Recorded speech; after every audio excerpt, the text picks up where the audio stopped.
भारत के माननीय प्रधानमंत्री श्री नरेंद्र मोदी जी से कि वे कृपया आज के इस भव्य सभा को संबोधित करें।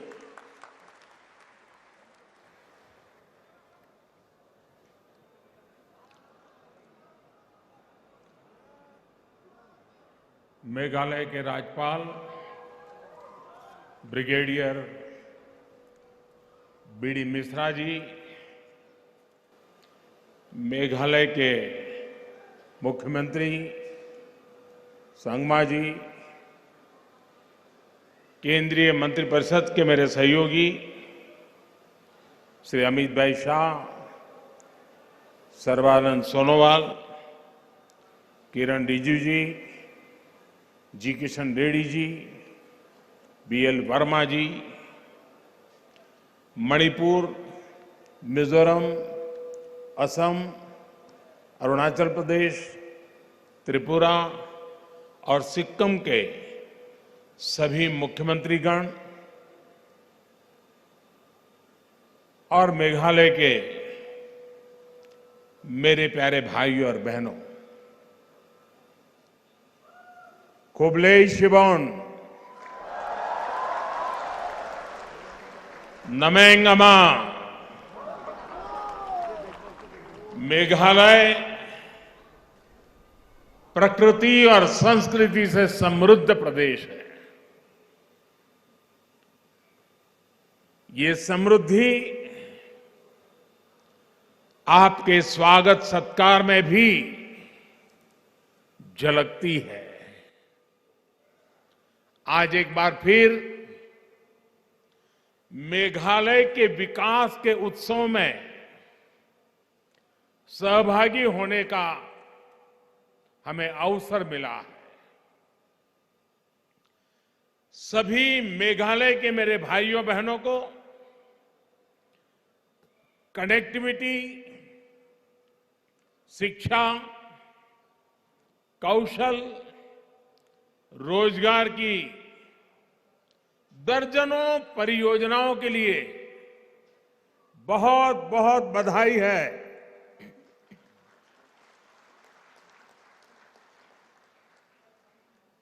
भाइयों और बहनों, ये संयोग ही है कि आज जब फुटबॉल वर्ल्ड कप का फाइनल हो रहा है, तब मैं यहां फुटबॉल के मैदान में ही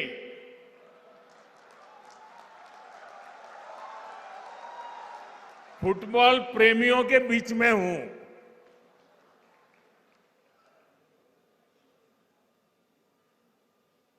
उस तरफ फुटबॉल की स्पर्धा चल रही है और हम फुटबॉल के मैदान में विकास की स्पर्धा कर रहे हैं।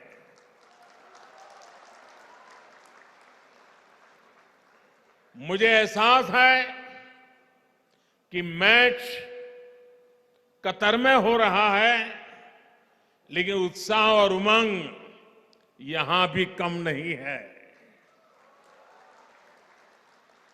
और साथियों, जब फुटबॉल के मैदान में हूं और फुटबॉल फीवर चारों तरफ है, तो क्यों ना हम फुटबॉल की परिभाषा में ही बात करें, फुटबॉल का ही उदाहरण देके बात करें।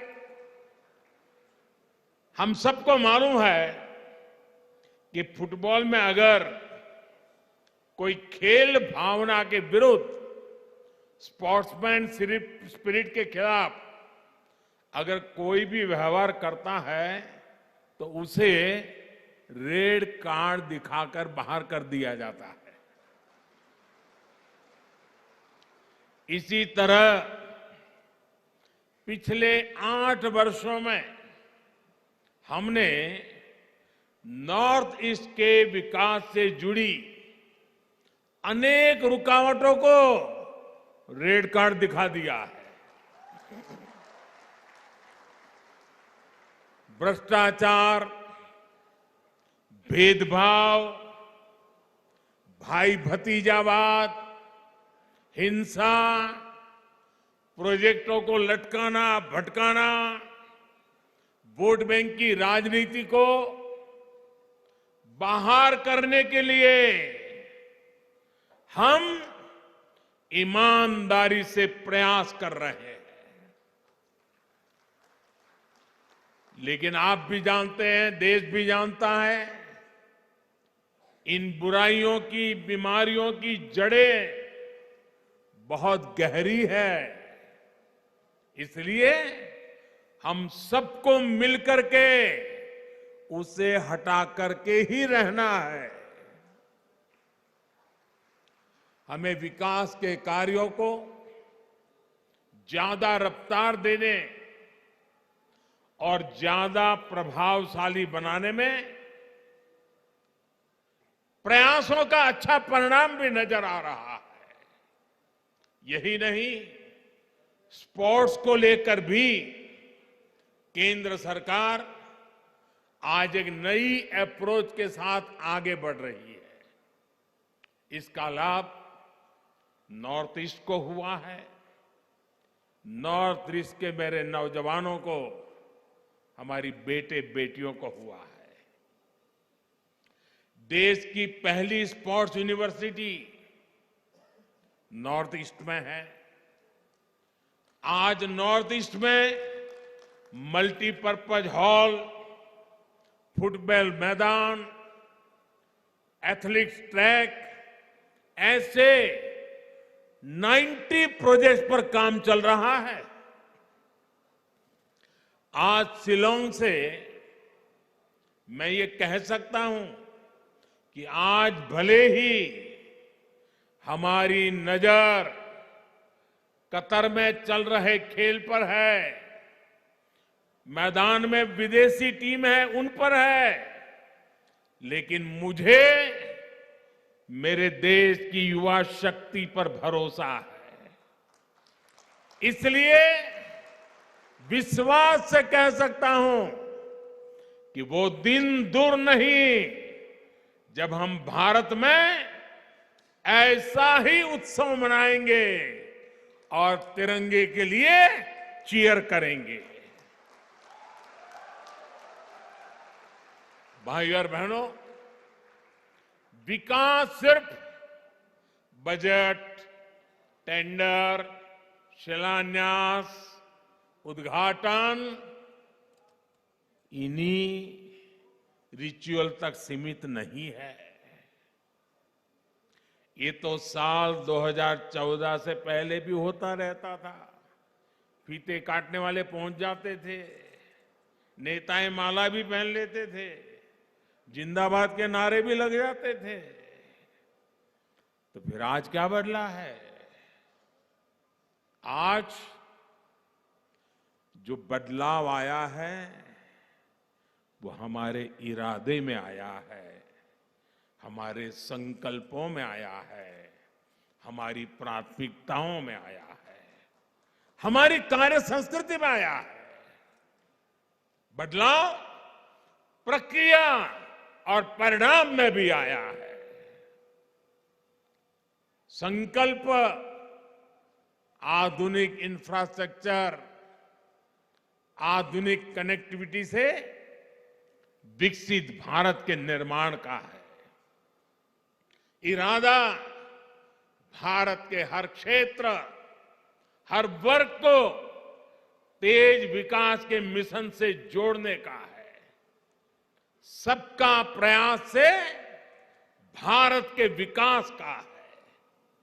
प्राथमिकता अभाव को दूर करने की है, दूरियों को कम करने की है, कैपेसिटी बिल्डिंग की है, युवाओं को अधिक अवसर देने की है। कार्य संस्कृति में बदलाव यानी हर प्रोजेक्ट, हर प्रोग्राम समय सीमा के भीतर पूरा किया जाए। साथियों, जब हमने केंद्र सरकार की प्राथमिकताएं बदली, प्रायोरिटी बदली, तो पूरे देश में इसका पॉजिटिव असर भी दिख रहा है। इस वर्ष देश में 7 लाख करोड़ रुपए ये आंकड़ा मेघालय के भाई बहन याद रखना, नॉर्थ ईस्ट के मेरे भाई बहन याद रखना, सिर्फ इंफ्रास्ट्रक्चर के लिए केंद्र सरकार 7 लाख करोड़ रुपया खर्च कर रही है, जबकि 8 वर्ष पहले ये खर्च 2 लाख करोड़ रुपए से भी कम था। यानी आजादी के 7 दशक बाद भी सिर्फ 2 लाख करोड़ रुपए तक पहुंचे और 8 वर्षों में लगभग 4 गुना क्षमता हमने बढ़ाई है। आज इंफ्रास्ट्रक्चर को लेकर अनेक राज्य भी, राज्यों के बीच में कंपटीशन हो रही है, स्पर्धा हो रही है, विकास की स्पर्धा हो रही है। देश में ये जो बदलाव आया है उसका सबसे बड़ा लाभार्थी भी आज ये मेरा नॉर्थ ईस्ट ही है। शिलांग सहित नॉर्थ ईस्ट की सभी राजधानियां रेल सेवा से जुड़े, इसके लिए तेजी से काम चल रहा है। साल 2014 से पहले जहां हर हफ्ते 900 उड़ानें ही संभव हो पाती थी, आज इनकी संख्या करीब 1900 तक पहुंच गई है। कभी 900 हुआ करती थी, अभी 1900 हुआ कर गई है। आज मेघालय में उड़ान योजना के तहत 16 रूट्स पर हवाई सेवा चल रही है। इससे मेघालय वासियों को सस्ती हवाई सेवा का लाभ मिल रहा है। बेहतर एयर कनेक्टिविटी से मेघालय और नॉर्थ ईस्ट के किसानों को भी लाभ हो रहा है। केंद्र सरकार की कृषि उड़ान योजना से यहां के फल सब्जी देश और विदेश के मार्केट तक आसानी से पहुंच पा रहे हैं। साथियों, आज जिन प्रोजेक्ट्स का लोकार्पण और शिलान्यास हुआ है, उससे मेघालय की कनेक्टिविटी और सशक्त होने वाली है। पिछले 8 वर्षों में मेघालय में नेशनल हाईवे के निर्माण पर 5,000 करोड़ रुपए खर्च किए गए हैं। पिछले 8 वर्षों में जितनी ग्रामीण सड़कें मेघालय में प्रधानमंत्री सड़क योजना के तहत बनी है, वह उससे पहले 20 वर्षों में बनी सड़कों से 7 गुना ज्यादा है। भाइयों और बहनों, नॉर्थ ईस्ट की युवा शक्ति के लिए डिजिटल कनेक्टिविटी से नए अवसर बनाए जा रहे हैं। डिजिटल कनेक्टिविटी से सिर्फ बातचीत, कम्युनिकेशन नहीं, उतना ही लाभ मिलता है ऐसा नहीं है, बल्कि इससे टूरिज्म से लेकर टेक्नोलॉजी तक, शिक्षा से लेकर स्वास्थ्य तक हर क्षेत्र में सुविधाएं बढ़ती हैं, अवसर बढ़ते हैं। साथ ही विश्व में तेजी से उभरती डिजिटल अर्थव्यवस्था का सामर्थ्य भी इससे बढ़ता है। 2014 की तुलना में नॉर्थ ईस्ट में ऑप्टिकल फाइबर की कवरेज लगभग 4 गुना बढ़ी है।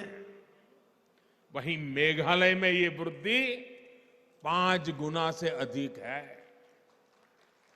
नॉर्थ ईस्ट के कोने कोने तक बेहतर मोबाइल कनेक्टिविटी पहुंचे, उसके लिए 6,000 मोबाइल टावर लगाए जा रहे हैं।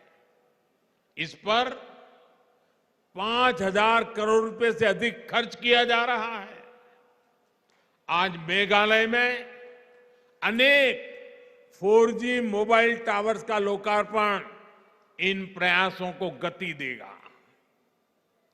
ये इंफ्रास्ट्रक्चर यहां के युवाओं को नए अवसर देने वाला है। मेघालय में IIM का लोकार्पण और टेक्नोलॉजी पार्क का शिलान्यास भी पढ़ाई और कमाई के अवसरों का विस्तार करेगा। आज नॉर्थ ईस्ट के आदिवासी क्षेत्रों में 150 से अधिक एकलव्य मॉडल स्कूल बनाए जा रहे हैं।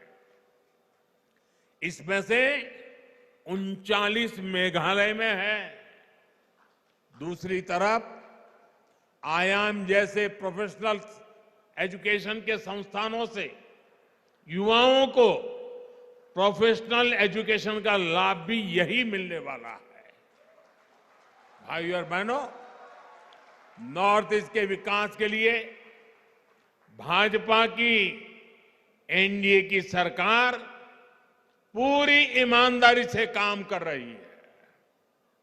इस वर्ष ही 3 नई योजनाएं शुरू की गई है, जो या तो सीधे नॉर्थ ईस्ट के लिए है या फिर उनसे नॉर्थ ईस्ट का सबसे अधिक लाभ होने वाला है। पर्वतमाला योजना के तहत रोपवे का नेटवर्क बनाया जा रहा है। इससे नॉर्थ ईस्ट के प्रसिद्ध पर्यटन स्थलों में सुविधा बढ़ेगी और टूरिज्म का विकास भी होगा। PM डिवाइन योजना तो नॉर्थ ईस्ट के विकास को नई गति देने वाली है। इस योजना से नॉर्थ ईस्ट के लिए बड़े डेवलपमेंट प्रोजेक्ट्स अधिक आसानी से स्वीकृत हो पाएंगे। यहां महिलाओं और युवाओं की आजीविका के साधन विकसित होंगे। PM डिवाइन के तहत आने वाले 3-4 साल के लिए 6,000 करोड़ रुपए का बजट तय किया जा चुका है। भाइयों और बहनों, लंबे समय तक जिन दलों की सरकारें रही, उनकी नॉर्थ ईस्ट के लिए डिवाइड की सोच थी और हम डिवाइन का इरादा लेकर आए हैं। अलग अलग समुदाय हो या फिर अलग अलग क्षेत्र, हम हर प्रकार के डिवीजन को दूर कर रहे हैं। आज नॉर्थ ईस्ट में हम विवादों के बॉर्डर नहीं, बल्कि विकास के कॉरिडोर बना रहे हैं, उस पर बल दे रहे हैं। बीते 8 वर्षों में अनेक संगठनों ने हिंसा का रास्ता छोड़ा है, स्थायी शांति की राह पकड़ी है। नॉर्थ ईस्ट में आस्था की आवश्यकता ना पड़े, इसके लगातार राज्य सरकारों के साथ मिलकर स्थितियों को सुधारा जा रहा है। यही नहीं, राज्यों के बीच सीमाओं को लेकर भी दशकों से जो विवाद चल रहे थे, उनको सुलझाया जा रहा है। साथियों, हमारे लिए नॉर्थ ईस्ट, हमारे बॉर्डर एरिया आखिरी छोर नहीं, बल्कि सुरक्षा और समृद्धि के गेटवे है। राष्ट्र की रक्षा भी यहीं से सुनिश्चित होती है और दूसरे देशों से व्यापार कारोबार भी यहीं से होता है। इसलिए एक और महत्वपूर्ण योजना है जिसका लाभ नॉर्थ ईस्ट के राज्यों को होने वाला है। वो योजना है वाइब्रेंट बॉर्डर विलेज बनाना। इसके तहत सीमावर्ती गांवों में बेहतर सुविधाएं विकसित की जाएगी। लंबे समय तक देश में ये सोच रही है कि बॉर्डर एरिया में विकास होगा, कनेक्टिविटी बढ़ेगी तो दुश्मन को फायदा होगा, ये सोचा जाता था। मैं तो कल्पना भी नहीं कर सकता हूं, क्या ऐसा भी कभी सोचा जा सकता है? पहले की सरकार की सोच के कारण नॉर्थ ईस्ट समेत देश के सभी सीमावर्ती क्षेत्रों में कनेक्टिविटी बेहतर नहीं हो पाई। लेकिन आज डंके की चोट पर बॉर्डर पर नई सड़कें, नई टनल, नए पुल, नई रेल लाइन, नए एयर स्ट्रिप, जो भी आवश्यक है, एक के बाद एक उसके निर्माण का काम तेज गति से चल रहा है। जो सीमावर्ती गांव कभी वीरान हुआ करते थे, हम उन्हें वाइब्रेंट बनाने में जुटे हैं। जो गति हमारे शहरों के लिए महत्वपूर्ण है, हमारे बॉर्डर पर भी वही गति होनी आवश्यक है। इससे यहां टूरिज्म भी बढ़ेगा और जो लोग गांव छोड़कर गए हैं वे भी वापस लौटकर आएंगे। साथियों, पिछले साल मुझे वेटिकन सिटी जाने का अवसर मिला, जहां मेरी मुलाकात हिज होलीनेस द पोप से हुई। मैंने उन्हें भारत आने का न्योता भी दिया है। इस मुलाकात ने मेरे मन पर गहरा प्रभाव छोड़ा। हम दोनों ने उन चुनौतियों पर चर्चा की जिनसे आज पूरी मानवता जूझ रही है। एकता और समरसता की भावना से कैसे सबका कल्याण हो सकता है, इस पर एकजुट प्रयासों के लिए सहमति बनी। इसी भाव को हमें सशक्त करना है। साथियों, शांति और विकास की राजनीति का सबसे अधिक लाभ हमारे जनजातीय समाज को हुआ है। आदिवासी समाज की परंपरा, भाषा, भूषा, संस्कृति को बनाए रखते हुए आदिवासी क्षेत्रों का विकास सरकार की प्राथमिकता है। इसलिए बांस की कटाई पर जो प्रतिबंध था उसे हमने हटा दिया। इससे बांस से जुड़े आदिवासी उत्पादों के निर्माण को बल मिला। वनों से प्राप्त उपज में वैल्यू एडिशन के लिए नॉर्थ ईस्ट में 850 वनधन केंद्र स्थापित किए जा चुके हैं। इनसे अनेक सेल्फ हेल्प ग्रुप जुड़े हैं, जिनमें अनेक हमारी माताएं बहनें काम कर रही है। यही नहीं, घर, पानी, बिजली, गैस जैसे सोशल इंफ्रास्ट्रक्चर का भी नॉर्थ ईस्ट को सबसे अधिक लाभ हुआ है। बीते वर्षों में मेघालय में 2 लाख घरों तक पहली बार बिजली पहुंची है। गरीबों के लिए लगभग 70,000 घर स्वीकृत हुए हैं। लगभग 3 लाख परिवारों को पहली बार नल से जल की सुविधा मिली है। ऐसी सुविधाओं के सबसे बड़े लाभार्थी हमारे आदिवासी भाई बहन हैं। साथियों, नॉर्थ ईस्ट में तेज विकास की ये धारा ऐसे ही प्रवाहित होती रहे, इसके लिए आपका आशीर्वाद हमारी ऊर्जा है। अभी कुछ ही दिनों में क्रिसमस का पर्व आ रहा है, ये त्योहार आ रहा है। आप सभी को आज जब मैं नॉर्थ ईस्ट आया हूं तो इसी धरती से सभी देशवासियों को, सभी मेरे नॉर्थ ईस्ट के भाई बहनों को आने वाले क्रिसमस के त्योहार की अनेक अनेक शुभकामनाएं देता हूं। एक बार फिर आप सभी को बहुत बहुत बधाई। खुबलेई शिबोन,